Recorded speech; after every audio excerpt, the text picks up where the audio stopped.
बासुंदी करायची म्हटलं की तासन तास गॅस समोर उभं राहत खूप कंटाळा येतो। मग आज माझ्या पद्धतीने या गुढीपाडव्याला बनवा मस्त अशी दाटसर दूध न आटवता अगदी कमी साहित्यात दाणेदार बासुंदी। तुम्ही बघू शकता किती मस्त टेक्स्चर आलेलं आहे। तर चला मग सुरू करू रेसिपी।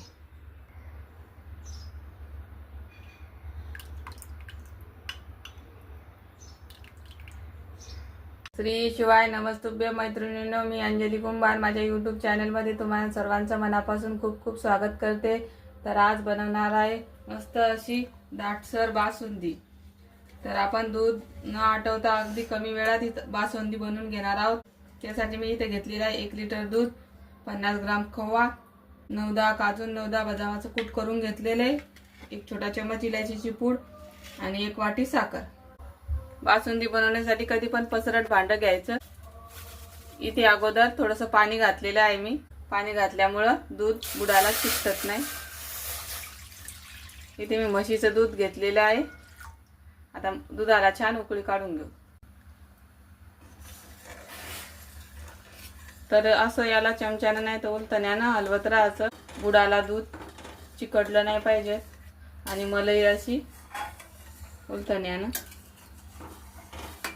खरडून काढायची आणि दुधामध्ये परत मिक्स करायचं। दुधाला उकळी येते तोपर्यंत आपण खवा थोडा भाजून घेऊ। भाजल्याने खव्याची टेस्ट अजून छान येते।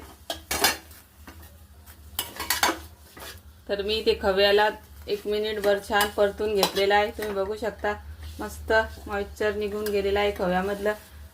खवा भाजून टाकल्याने त्याची चव अजून छान येते बासुंदीमध्ये।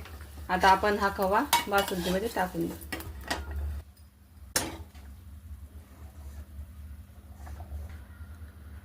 आता खवा व्यवस्थित दुधामध्ये मिक्स करून घ्यायचा। खवा घातल्याने ना बासुंदीला जास्त आटवायची गरज नाही। खव्यामुळे मस्त दाटसर आणि दाणेदार बनते आपली बासुंदी। तुम्ही खव्याऐवजी दूध पावडर पण वापरू शकता। तर 10 मिनिटं झालेली आहेत आणि दूध बऱ्यापैकी आटलेलं आहे। कलर पण दुधाचा चेंज झालेला आहे खव्यामुळे, तुम्ही बघू शकता। आता आपण याच्यामध्ये ड्रायफ्रूट घालू। तुम्ही तुमच्या आवडीचे ड्रायफ्रूट बासुंदीमध्ये घालू शकता। ड्रायफ्रूट घातलेले आहेत। आता याला 2-3 मिनिटं उकळून घेऊत, म्हणजे ड्रायफ्रूटचा टेस्ट त्याच्यामध्ये उतरली पाहिजे। तर मी इथे आता गॅसवर एक पातेलं ठेवले, त्याच्यामध्ये 2 चम्मच साखर घातलेली आहे। तर इथे साखर आता आपण पाणी न घालता पातळ करून घेणार आहोत। तर बघू शकता दूध बऱ्यापैकी आटलेलं आहे। आता आपण याच्यामध्ये 1 वाटी साखर घालणार आहोत। साखर तुम्ही तुमच्या आवडीनुसार कमी जास्त करू शकता। साखर आता 2-3 मिनिटं विरघळून घेऊ उकळून। 2-3 मिनिट झालेले आहेत। साखर पूर्णपणे विरघळलेली आहे। आता याच्यामध्ये बासुंदीला छान कलर येण्यासाठी आपण हे तयार केलेलं साखरेचं कॅरमेल घालणार आहोत। याने बासुंदीला कलर मस्त येतो आणि केसर टाकायची पण गरज राहत नाही। तर 15-20 मिनिटं झालेली आहेत आणि आपलं दूध घट्टसर झालेलं आहे। आपली बासुंदी तयार झालेली आहे। आता याच्यामध्ये इलायचीची पूड घालू।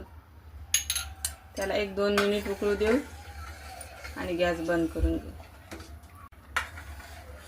तर इथे बासुंदी तयार झालेली आहे। आता थंड झाल्यावर ही अजून दाटसर होते, त्याच्यामुळे आता आपण गॅस बंद करू आणि थंड करून घेऊ। तर मस्त दाटसर बासुंदी तयार झालेली आहे, तुम्ही बघू शकता। तर बासुंदी मस्त थंड झालेली आहे, मस्त दाटसर दाणेदार झालेली आहे खव्यामुळे आणि साखरेच्या कॅरमेलमुळे कलर पण मस्त आलेला आहे। आता आपण एका बाउलमध्ये काढून घेऊ।